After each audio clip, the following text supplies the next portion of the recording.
My name is Caitlin Frayer, and today we will be talking about organizational theory.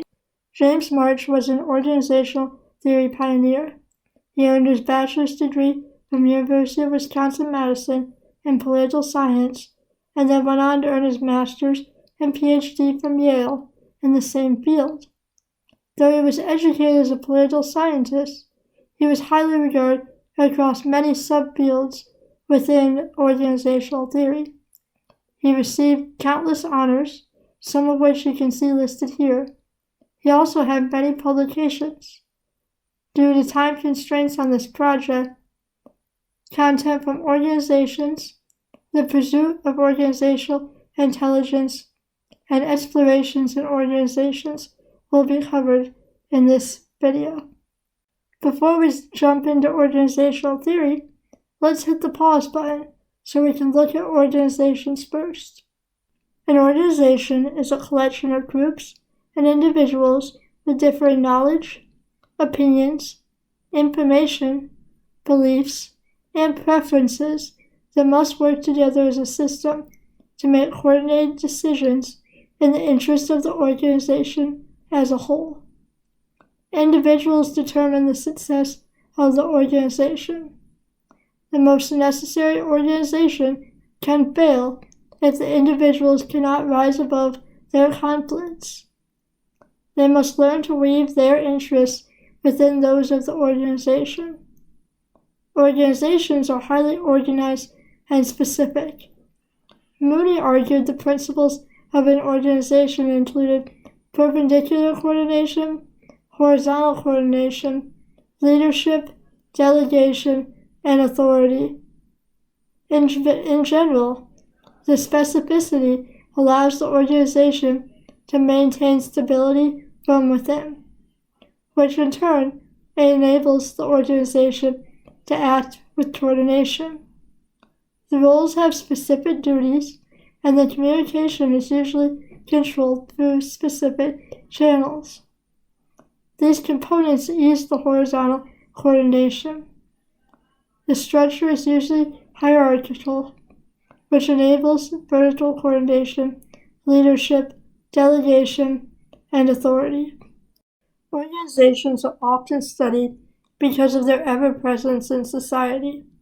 People are involved in organizations throughout the majority of their lives. Though many struggle to define an organization, examples include educational institutions, companies, government groups, and some more abstract social structures. Now that we understand what an organization is and why they're important to study, let's look at how they behave. Organizational theory encompasses every aspect of decisions made by and within an organization, with the objective of increasing the intelligence of the decisions being made. It includes the sociology of human behavior, as well as the economics and value of the decisions being made. The organism analogy argues that an organization's behavior is affected by its initial internal state and its environment. Therefore, the individuals and contexts affect the behavior and economics that are subject of organizational theory. It looks at how the inevitable conflicts between individuals transform into coordination and actions that help the organization survive. It looks at decisions within the organization, decisions to participate in an organization, and the decisions that drive an organization. Organizational theory is a difficult problem set to tackle. There are so many facets that it can be difficult to build consistent models. The book, Organizations, highlights 5 main reasons for this. The inaccuracy that stems from the incompleteness of the motivational assumptions, and the minimal weight given to the conflicts that occur within the organization. Physiological constraints, the role of cognition, and program elaboration. Until these knowledge gaps are addressed, the models will never be completely accurate. In the introduction of Explorations in Organizations, Dr. March introduced a list of the big ideas in organizational theory. The list summarizes the key takeaways of the research completed. Organizations aim to be rational. They seek alternative sets and potential consequences and use the information to make the best decision. Society is built on identities and rules. Behavior tends to be rule-based, and organizations need to follow these rules in a manner consistent with their identity or reputation. Conflict between economic classes has been present throughout history and leads to corruption of the wealthy and organization of the poor.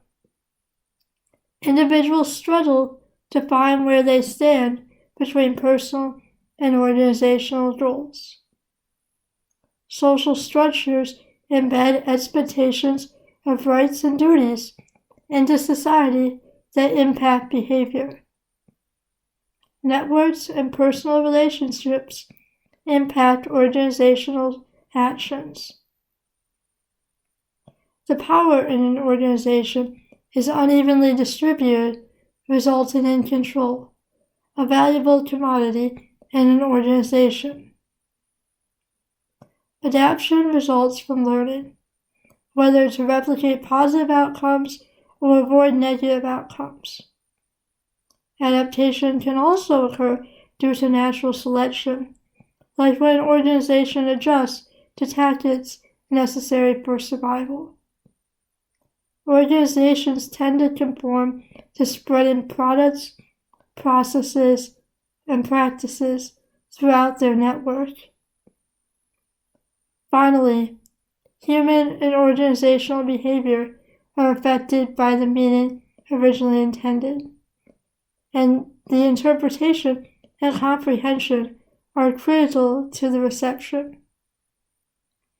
Though these ideas are high level, they offer necessary context to understand the models and start looking at examples.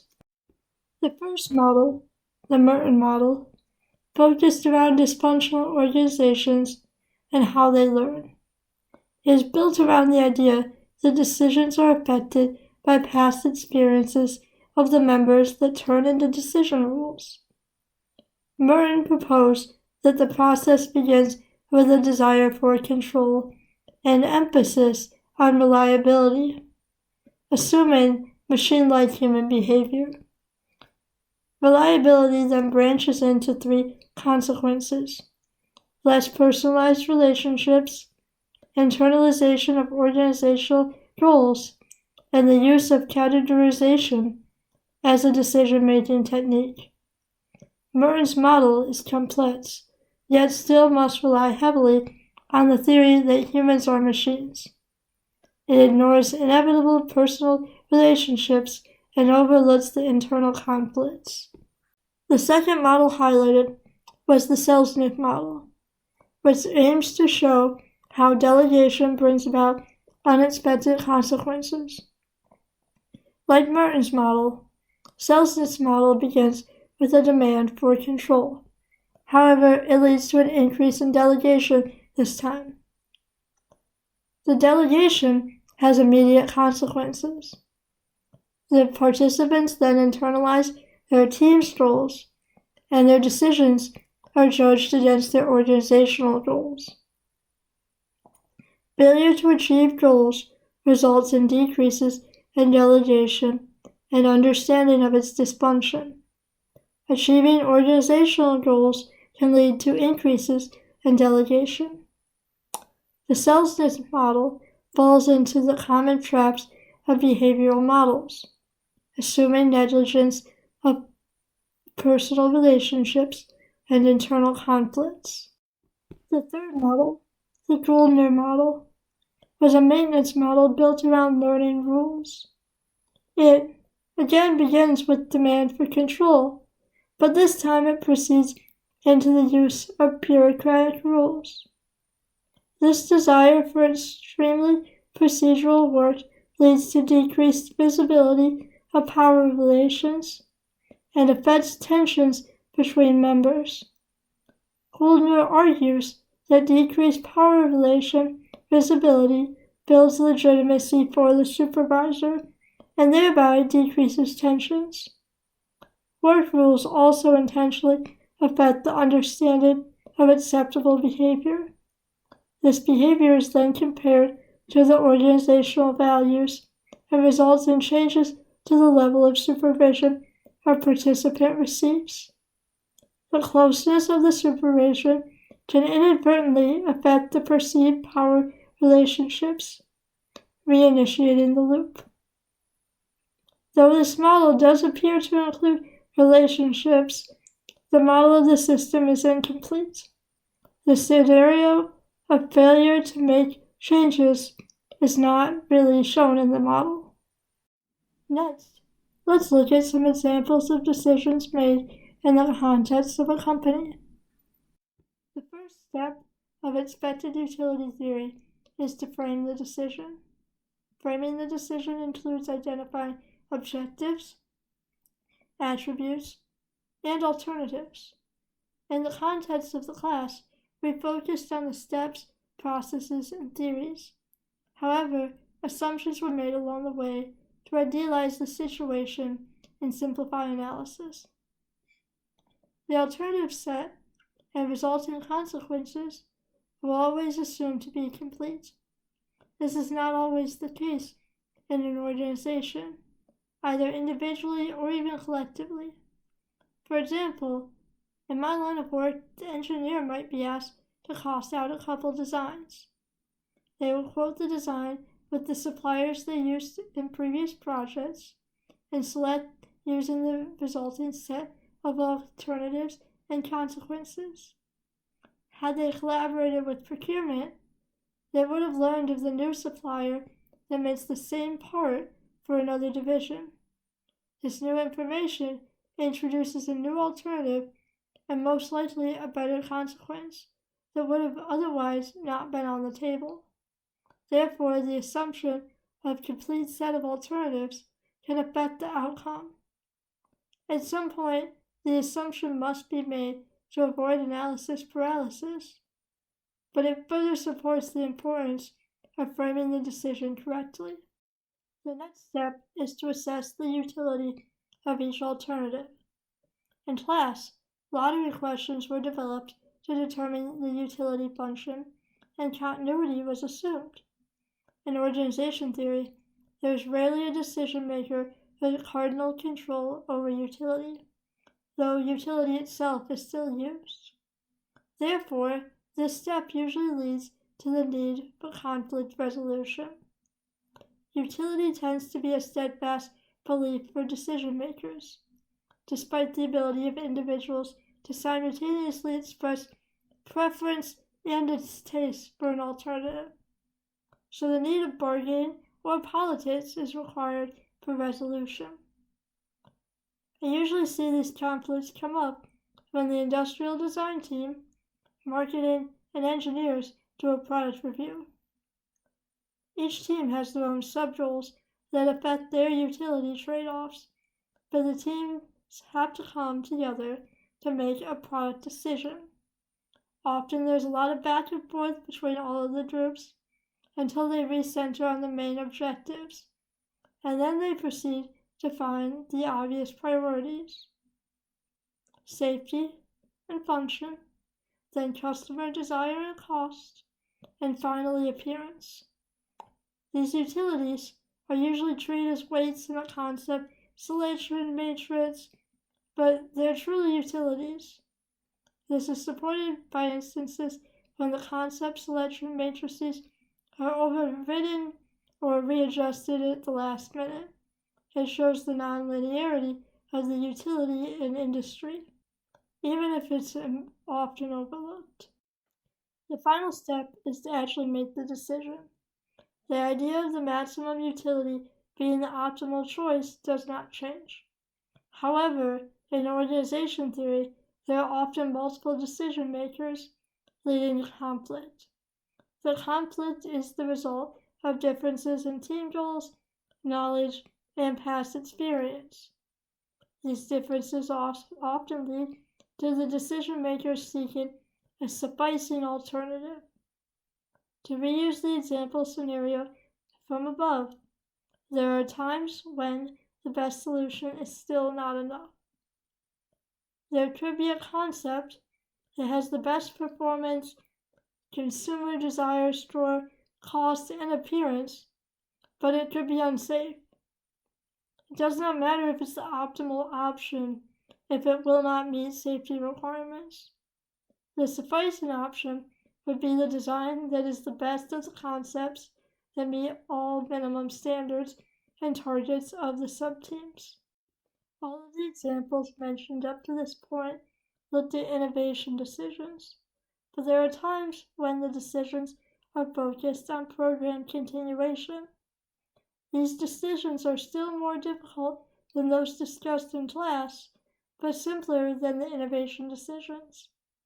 They tend to still have conflict and lack the rationality of a single supreme decision maker, but the decision is easier to frame.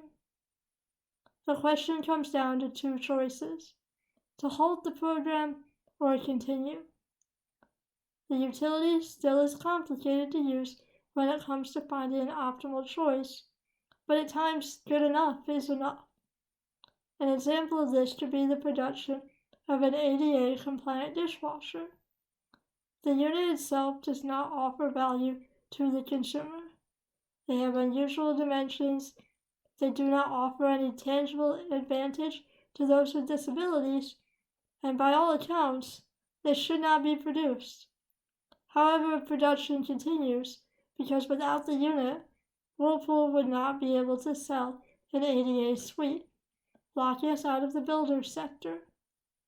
Though the unit individually has no benefit, it fills a gap that would otherwise be empty. Without an ADA dishwasher, Whirlpool appliances would not be in apartment complexes. Therefore, sufficient is the best answer sometimes. As Dr. March said, no organizations work if the toilets don't work. Whether it was the diagram of the search for satisfaction, the optimum stress for innovation, or the decision to participate, organizational theory gives us a better understanding of the invisible forces driving the decisions.